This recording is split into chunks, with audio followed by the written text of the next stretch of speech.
Okay, last time हम late और const कर रहे थे और आपने ये कांस्टेंट ऑब्जेक्ट देख लिया था। ये समझ आ गया था कांस्टेंट ऑब्जेक्ट बच्चे सभी को। और मैंने आपको बताया था कि इसमें मैं इनकी प्रॉपर्टी चेंज कर सकता हूँ। ये देखो, मैं प्रॉपर्टी चेंज करता हूँ इसकी आफ्टर द अलर्ट। ये डॉट आईडी को चेंज कर रहा हूँ मैं अब।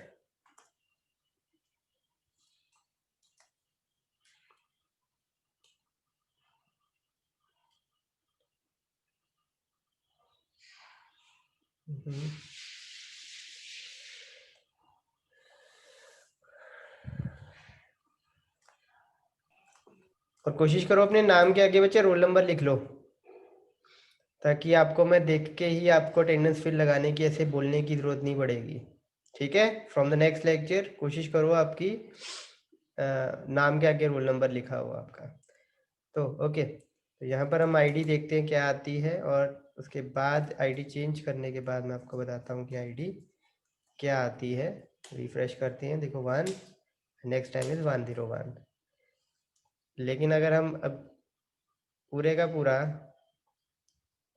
इसको ही चेंज करना चाहें, ठीक है, ये देखो यहाँ पर आईडी में 101 और क्लास में बीएससी करना चाहूँ तो देखते हैं अब क्या होता है। 1, उसके बाद नहीं चला। दूसरा अलर्ट, क्यों नहीं चला? क्योंकि एक असाइनमेंट कर रहे हैं हम कांस्टेंट वेरिएबल पे, जो कि पॉसिबल नहीं है।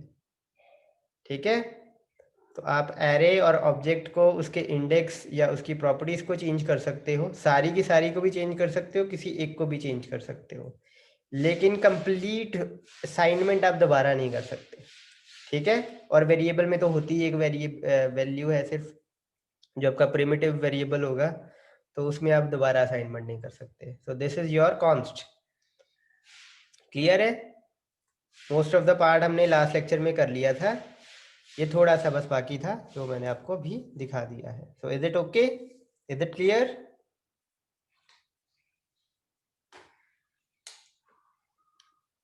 Is it clear? Yes sir. तो आगे हम करते हैं आपके फंक्शंस। तो मैंने आपको बोला था कि ES6 में आपका फंक्शन कुछ डिफरेंट तरीके से होता है, मतलब वो भी एक सिंटेक्स आप यूज़ कर सकते हो इन योर ES6। ज़रूरी नहीं है कि आपने वैसे ही फंक्शन को डिक्लेयर करना है, but that's another way of doing it. तो नॉर्मल आपका फंक्शन की डेफिनेशन कैसे देते हो आप बताओ? कैसे देते हो बच्चे function? Function keyword, function name, function let's say name func ले लेते हैं हम।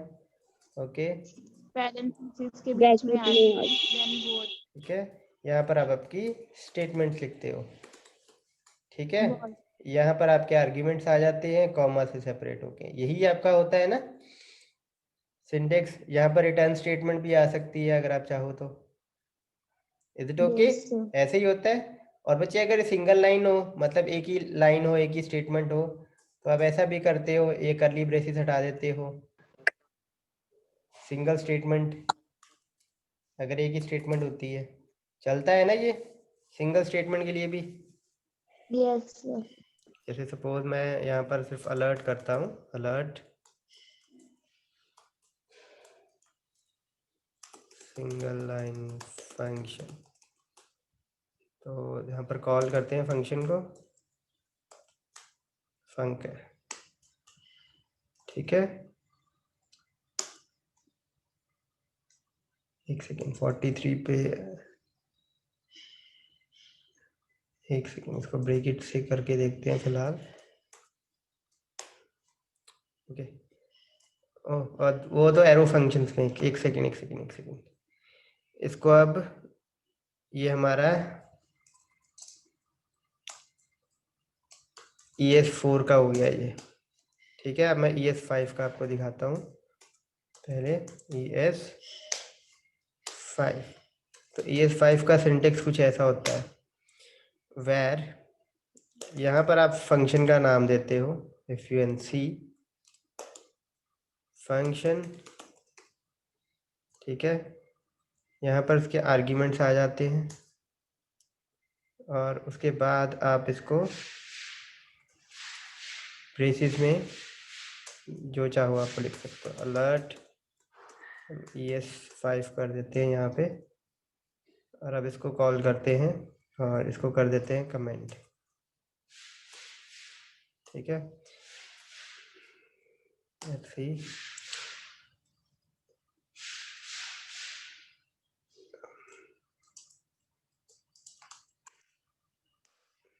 ES5 ठीक है, तो ये आपका सिंटेक्स है इन योर वर्जन 5। इससे बिल्कुल थोड़ा सा ही डिफरेंट है। क्या डिफरेंस है? जैसे आप ऑब्जेक्ट में फंक्शन डिफाइन करते थे ना, यहाँ पर आप प्रॉपर्टी लिखते थे कॉलन, फिर आगे फंक्शन की डेफिनेशन होती थी, ठीक वैसे ही है। बस यहाँ पर क्या है, प्रॉपर्टी नहीं है, एक वेरिएबल है और उस वेरिएबल में आपके फंक्शन की डेफिनेशन है। That's it. तो इजी है ये भी अप्रोच, ES5 का सिंटेक्स। समझ में आया बच्चे सभी को? Yes sir. यहाँ पर आप आर्ग्यूमेंट लिख सकते हो, यहाँ आप बॉडी दे सकते हो।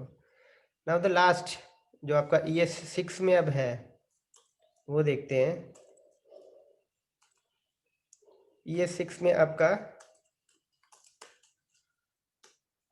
एरो फंक्शन यूज होता है। तो अगेन वेरिएबल, यहाँ पर मैं इसका नाम दे सकता हूँ इक्वल टू, यहाँ पर आपकी कर्ली ब्रेसेस जिसमें आर्ग्यूमेंट आपके आ सकते हैं, या आपका एरो फंक्शन है और यहाँ आपकी बॉडी आएगी। थोड़ा सा ये ट्रिकी है। अब एक बार इसको चला के देखते हैं।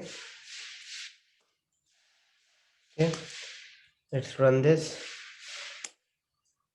ES6। इसका सिंटेक्स आप समझने की कोशिश करो, 5 के जैसा ही है। अगेन एक वेरिएबल आप फंक्शन नेम लेते हो, वही आपने यहाँ पर भी लिया। वहाँ फंक्शन कीवर्ड यूज करते हो और फिर आर्ग्यूमेंट्स आता है। यहाँ पर ऐसा कुछ नहीं है।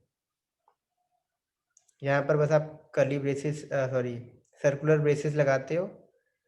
उसके बाद ये एरो, ये इसको बोलते हैं एरो ऑपरेटर, जो एरो फंक्शन बनाने के काम आता है आपके। This entire definition is called arrow function. ठीक है, और ये आपका एरो ऑपरेटर।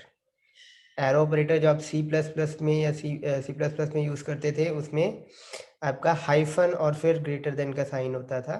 इसमें आपका इक्वल टू और ग्रेटर देन का साइन है। It's only difference here.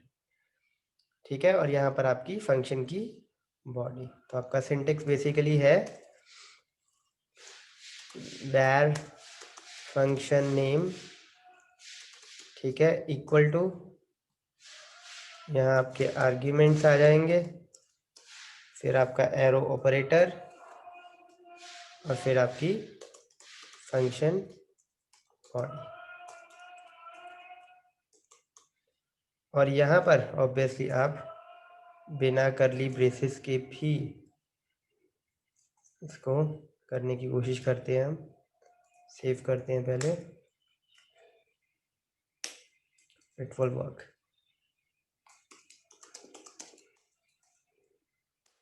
ठीक है, यहाँ पर ये बिना ब्रेसेस के वर्क करता है सिंगल स्टेटमेंट के लिए। इफ यू हैव 2 स्टेटमेंट फिर आपको करली ब्रेसेस लगानी पड़ेंगी। Is it okay? आप चाहो तो एक वैल्यू भी यहाँ पर पास कर सकते हो, जैसे मैं यहाँ पास कर रहा हूँ 5, वो वैल्यू आप यहाँ यूज कर सकते हो। ये देखो, ठीक है, ES6 और साथ में 5 आ रहा है, या मैं यहाँ पर 6 पास कर देता हूँ, यहाँ पर 6 हटा देता हूँ। तो ये देखो, दिस इज ES6। अगर आप एक ही आर्गुमेंट पास कर रहे हो तो ये करली ब्रेसेस सर्कुलर ब्रेसेस भी लगाने की जरूरत नहीं पड़ती है आपको। ठीक है, but if you are passing 2 things like this, तो आपको करली ब्रेसेस लगानी पड़ेंगी, स्क्वायर सर्कुलर ब्रेसेस लगानी पड़ेंगी। ठीक है, एक सेकेंड, यहाँ पर वैल्यू 1। ठीक है, दिस इज ES6। अगर आप यहाँ ये ब्रेसेस नहीं लगाते हो सर्कुलर तो एक एरर आएगा, ठीक है। Is it okay? Is it okay? Yes, sir. दूसरा, अगर मेरे को यहाँ पर 2 स्टेटमेंट चाहिए, अब मेरे को एक और चीज़ अलर्ट करवानी है। लेट अस से अलर्ट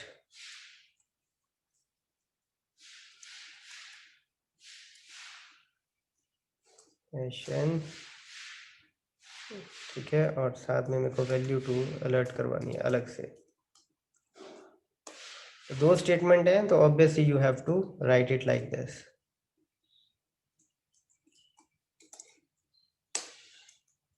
जस्ट अ सेकेंड, यहाँ सर्कुलर ब्रेसेस दोबारा लगाते हैं। दिस इज ये 6 एंड 7।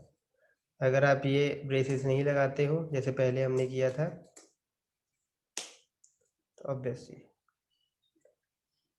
ठीक है, देयर इज अ प्रॉब्लम, क्योंकि वो सिर्फ वैल्यू 1 को ही एक सिंगल लाइन मान रहा है। मतलब ये प्रोग्राम फंक्शन आपका वो सिंगल लाइन मान रहा है, और ऑब्वियसली फंक्शन पे खत्म हो गया आपका वैल्यू 2, इसलिए वो चला नहीं। तो अगर आप उसको फंक्शन के अंदर ही रखना चाहते हो, मतलब यहाँ पे उसने समझ लिया कि फंक्शन खत्म हो गया, तो ऑब्वियसली वैल्यू 2 तो आपके पास अब है नहीं। वैल्यू 2 कहाँ, किसका पार्ट था? फंक्शन का ही पार्ट था। फंक्शन खत्म तो वैल्यू 2 भी खत्म, इसलिए यहाँ पर उसने एरर शो किया। अब यहाँ पर एक सेकेंड,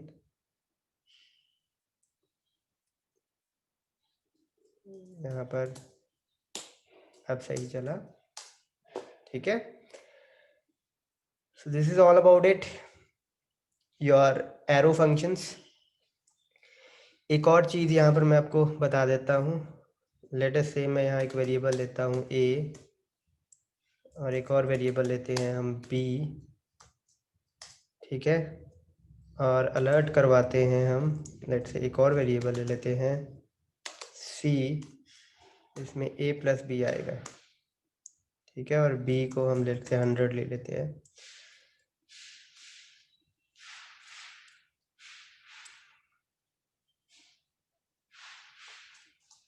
तो यहाँ लेट अस सपोज मैं सिर्फ रिटर्न करना चाहता हूँ वैल्यू 1 प्लस वैल्यू 2, ठीक है। तो नॉर्मली हम रिटर्न स्टेटमेंट लगाते हैं ऐसे, रिटर्न वैल्यू 1 प्लस वैल्यू 2, जो भी यहाँ 6 प्लस 7 हो के आंसर आ जाएगा ए में। तो इसको हम करते हैं हम रन, एक second, okay, single line statement return लगाने की अलर्ट करते हैं अब यहाँ पर सी को 113। Is it okay? Single line statement में आपको रिटर्न भी लगाने की जरूरत नहीं है, ठीक है। बिना रिटर्न लगाए ही वो जो भी एक्सप्रेशन होगा उसको रिटर्न कर देगा। Is it okay?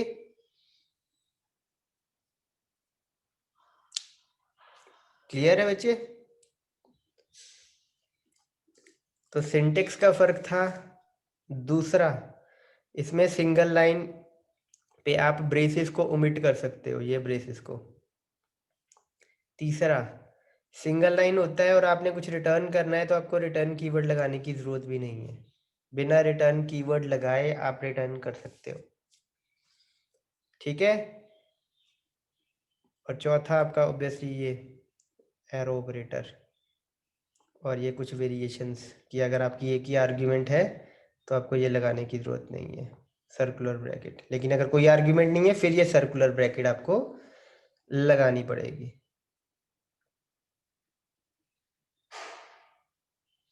Okay, meanwhile मैं आपकी अटेंडेंस बच्चे एक बार दोबारा अब पूछ रहा हूँ आपसे, अटेंडेंस बता दो। एब्सेंटीज बोल रहा हूँ मैं, 51 roll number BCA absent, Ishi present तो बोल दो। 59 एब्सेंट, 60, 61, 62, 63, 64 कौन प्रेजेंट है? Sir, 51 present. ओके, 60, 61, 62, 63, 64, 66, 69, 71, 51 लगा दिए बच्चे आपकी। Sir, 69. 69, ओके, और 71 एब्सेंट है, 73 भी एब्सेंट है, 75 भी एब्सेंट है,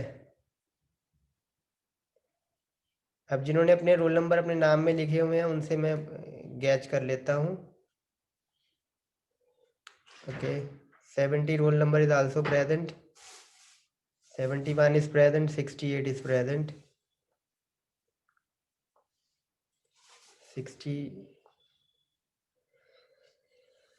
65 is present,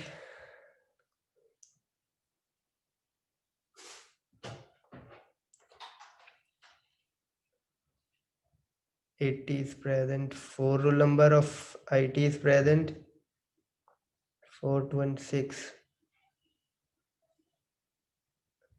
बच्चे कल से एडमिट होते ही अटेंडेंस बोलनी है आपने, ठीक है। 8 roll number is also present. फिलहाल मैं आपकी लगा रहा हूँ 69 BCA 69 की बच्चे अटेंडेंस लग 59 चुकी हुई है। 59 ओके सर ओके 59 की भी लगा दी है बच्चे। 71 सर 58 लग गई है बच्चे। ये आपको स्क्रीन शेयर हो रही है ना, जिनके टिक मार्क लगे हुए सर हैं वो मेरी नहीं absent है। लगी। वो 71 absent है। Roll number 70 73 71 sir. 71 बच्चे आप प्रेजेंट हो। Okay you can see your screen by yourself. देख लो, ये सारे एब्सेंट जाएंगे जो टिक मार्क लगे हुए हैं जिनके रोल नंबर के आगे, तो बोल दो। सर 73 BCA ओके चलो बस, चलो back to now your main topic. बच्चे ये देखो, अब फिर आप कोड और बताओ इनमें से कोई आपको प्रॉब्लम आ रही है कि नहीं आ रही है, इसमें किस चीज में, बोलो। कुछ समझने में, कुछ चीज करने में प्रॉब्लम आ रही है तो बताओ बेटा जल्दी।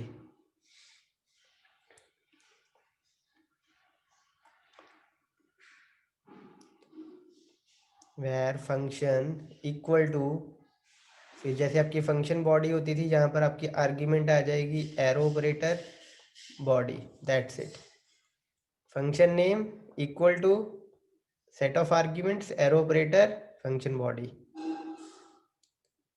बस थोड़ा सा सिंपल कर दिया इसने चीज को आपकी। क्या सिंपल किया है,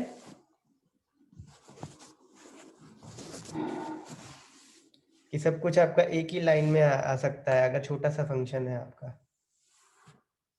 is it okay? Sir result दिखाना है। का रिजल्ट दिखाऊं? ये देखो हमने क्या किया, हमने एक वेरिएबल लिया b 100, एक वेरिएबल लिया जिसमें फंक्शन को कॉल किया, वहां से जो रिटर्न आएगा ना वो a में आ जाएगा। c में हमने एक वेरिएबल लिया a और b को प्लस किया, उसको अलर्ट किया। फंक्शन बनाया, फंक्शन में 2 आर्ग्यूमेंट पास की, ऑब्वियसली यहाँ पर 2 आर्ग्यूमेंट हम पास कर रहे हैं। और उसकी बॉडी क्या डिफाइन की हमने, कि दोनों का सम किया जाए। और क्योंकि ये एक ही लाइन का है, आपको रिटर्न और ब्रेसेस लगाने की जरूरत नहीं है। जो भी इसको इवेलुएट करके आंसर आएगा वो वापस भेज दिया जाएगा। Is it okay? तो अब क्या हुआ था, अब 6 और 7 इस आर्ग्यूमेंट में कॉपी हुए, दोनों सम हुए, 13 आया आंसर। ए की वैल्यू 13 आ गई, बी की वैल्यू हुई 100 + 13, तो सी की वैल्यू वो आ गई आपकी 113। और यहाँ पर हम इसको रन करके मैं आपको दिखा देता हूँ, 113 आंसर आ रहा है आपका। Is it okay? Yes sir. Anything else, any other doubt you want to ask?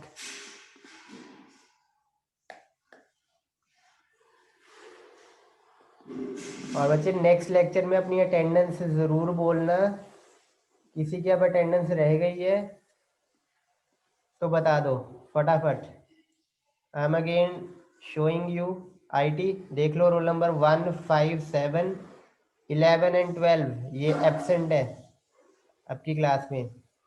और जो BCA है उसमें 60, 61, 62, 63, 64, 66, 75 to 79 ये सारे एब्सेंट है और अपडेट कर दिया मैंने।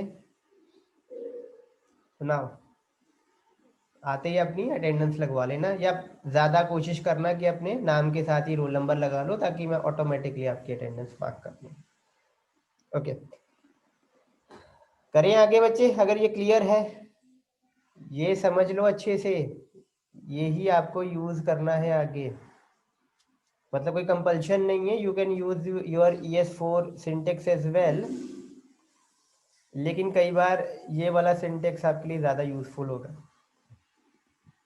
आगे चल के। Is it okay? आगे बढ़े, फिर आगे बढ़े। Yes sir. Sir okay, default argument क्या होती है बताओ?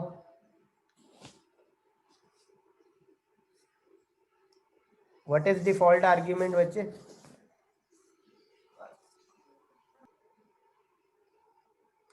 जो बाय डिफॉल्ट ही होती है पीसी में। फंक्शंस में आपने पढ़ा है ना, C++ में भी पढ़ा होगा, जावा में भी आप शायद पढ़ रहे होंगे। डिफॉल्ट आर्ग्यूमेंट फंक्शन में या कंस्ट्रक्टर में। सर हम एक फंक्शन में डिफॉल्ट आर्ग्यूमेंट दे देते हैं कि अगर हमने कोई वैल्यू पास ना करवाई, इंस्टेड ऑफ दैट हमारी वो वाली वैल्यू यूज हो जाएगी। अगर हमने पास करवाई तो हमारी डिफॉल्ट वैल्यू ओवरराइट हो जाती है। बिल्कुल सही। कुछ ऐसा फंक्शन की बॉडी में ही दे दें वैल्यू, ऐसा कुछ, इसको बोलते हैं डिफॉल्ट आर्ग्यूमेंट। यस। चलो चला के देखते हैं अब इसको। तो ऑब्वियसली 26 और 7 पास किया है हमने, तो ओवरराइड अब हो जानी चाहिए। तो ये देखो ओवरराइड हो गई है, लेकिन अगर हम एक आर्ग्यूमेंट अब पास करते हैं तो 6 क्या इसमें कॉपी हो जाएगा, और इसमें क्या होगा, 20 रह जाएगा। तो अब रिजल्ट क्या आना चाहिए, वही आया है। ठीक है, 126 आना चाहिए था और 126 ही आ रहा है। ये बच्चे समझ में आया सभी को? दोबारा एक बार दिखाता हूँ मैं। पहले हमने क्या किया, ये देखो इसमें 2 आर्ग्यूमेंट्स हैं। एक आर्ग्यूमेंट आपको सप्लाई करनी है, दूसरी में उसने एक वैल्यू डिफाइन की हुई है, डिफ़ॉल्ट वैल्यू कि 20 होगी। मतलब अगर आप एक आर्ग्यूमेंट सप्लाई करते हो तो इसमें ये आर्ग्यूमेंट चली जाएगी, और दूसरी नहीं सप्लाई करते हो तो वो बाय डिफ़ॉल्ट 20 ले लेगा। तो अब देखो इसमें 6 चली जाएगी और वैल्यू 2 में 20 की 20 रह जाएगी। सम होके 26 आएगा, और 100 से प्लस होके 126 आपका आंसर आएगा। लेकिन अगर मैं पास कर देता हूँ, लाइक मैंने 7 पास किया है, तो ऑब्वियसली 20 अब ओवरराइट हो जाएगा, वैल्यू 2 में 7 वैल्यू आ जाएगी। Is it okay? अगर मैं इससे उल्टा ये करता हूँ, ऐसा करता हूँ, तो भी बच्चे सेम ही चीज़ होगी कि कुछ अलग होगा? ऑब्वियसली ये तो सही चलेगा, 113 ही आएगा। अभी सही चलेगा कि कुछ अलग आएगा? सेम ही चलेगा बच्चे? Yes sir. Yes sir. ठीक है। Yes sir. Not a number क्यों आया? Yes sir. Not a number क्यों आया? सेम चला कि नहीं सर चला? कोड दिखाना है। ये सर देखो कोड दिखाना। कोड देखो, कोड देखो, ये लो। सर इसमें हुआ कि जो 20 की वैल्यू ओवरराइट होगी 6 के पास, और वैल्यू 2 हमारे पास आई नहीं, जिसके कारण बिल्कुल उन्होंने बिल्कुल बिल्कुल हम ठीक। आपने डिफॉल्ट वैल्यू अगर अभी यूज करना है ना, तो डिफॉल्ट वैल्यू वाली जो आपकी आर्ग्यूमेंट में होगी, वो कोशिश क्या करनी है आपने, एंड में हो, क्योंकि पहली वाली आर्ग्यूमेंट सबसे पहले ओवरराइड हो जाती है। मतलब अगर आपने एक आर्ग्यूमेंट सप्लाई की ना, तो इसमें ओवरराइड हो गई, इसमें कोई वैल्यू नहीं आई। तो अगर आपने डिफॉल्ट आर्ग्यूमेंट कोई रखनी है ना, तो वो लास्ट वाली वैल्यूज हों आपकी, ठीक है, ना कि शुरू वाली। Is it okay? मतलब डिफॉल्ट आर्ग्यूमेंट के बाद आपकी कोई और आर्ग्यूमेंट ना हो जो डिफॉल्ट नहीं है, नहीं तो ऑब्वियसली वो वैल्यू आगे पास नहीं होगी। ये चीज क्लियर है? C++ में भी ऐसे ही होता है।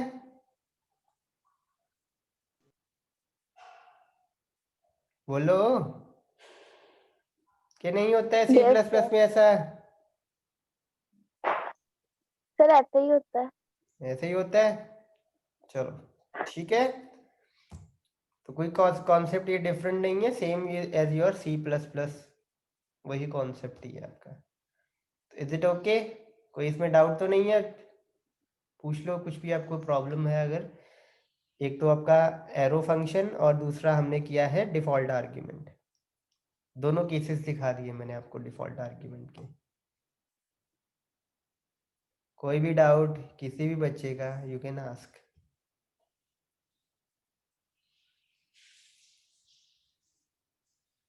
कुछ रिपीट करवाना है बच्चे वो भी आप बोल सकते हो, कोई डाउट है वो भी पूछ सकते हो।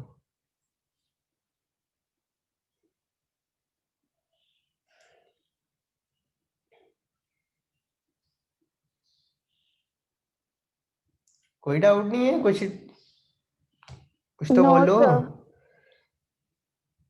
चलो ठीक नो है। सर। ठीक है, एनीथिंग यू वांट के कुछ पिछला एक बच्चे का मैसेज आया था that she wants something to be repeated from Yes, JavaScript. sir. हाँ बच्चे, क्या पूछना है, क्या रिपीट करवाना है? Sir, regular expressions नहीं clear हुए, modifiers. ओके, वो करते हैं। तो बच्चे इसको मैं हटा दूं ना, फिर मूव करें ना आगे? क्लियर है ना फंक्शंस? फिर अब इसको टॉपिक को छोड़ देना, अब यहाँ पर आगे बढ़े। Yes sir. ओके, चलो इसको करते हैं हम, फंक्शन कॉल्स ही बंद कर देते हैं, अलर्ट करनी यहाँ पर। और नीचे रेगुलर एक्सप्रेशन देखते हैं अब यहाँ पे।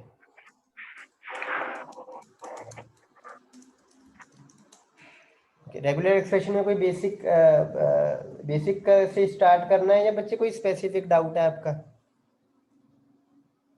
सर मॉडिफायर्स ही क्लियर कर दो कि मतलब कौन सा किस लिए यूज होता है, वो बहुत कंफ्यूजन हो रही है उनमें। ओके ओके ओके, ये लो सिंपल सा मॉडिफायर तो ऐसे होते हैं। Let's say this is your regular expression, एक वेरिएबल है, ठीक है। अब ये कीवर्ड ना निकले तो हम रैग कर देते हैं। ये होते हैं दो स्लैशेस के बीच आप कुछ लिखते हो, है ना? जैसे योर नेम इज सिमरन, तो हम वही लेते हैं। तो यहाँ पर आपके तीन मॉडिफायर्स आ सकते हैं, आई, जी और एम। ये तीन होते हैं ना। तो आई का मतलब होता है केस इनसेंसिटिव। तो पहले हम बारी बारी सारे देखते हैं। लेट अस से यहाँ पर हम एक स्ट्रिंग लेते हैं और आप में से कई बच्चों का नाम लिख देते हैं यहाँ पर।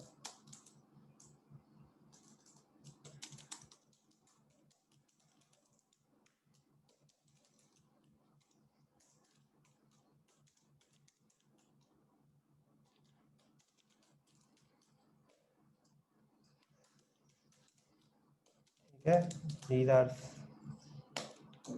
some names। तो अब हम रिप्लेस करने की कोशिश करते हैं।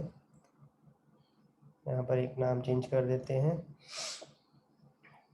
हम, लेट्स सी ABC। तो स्ट्रिंग डॉट रिप्लेस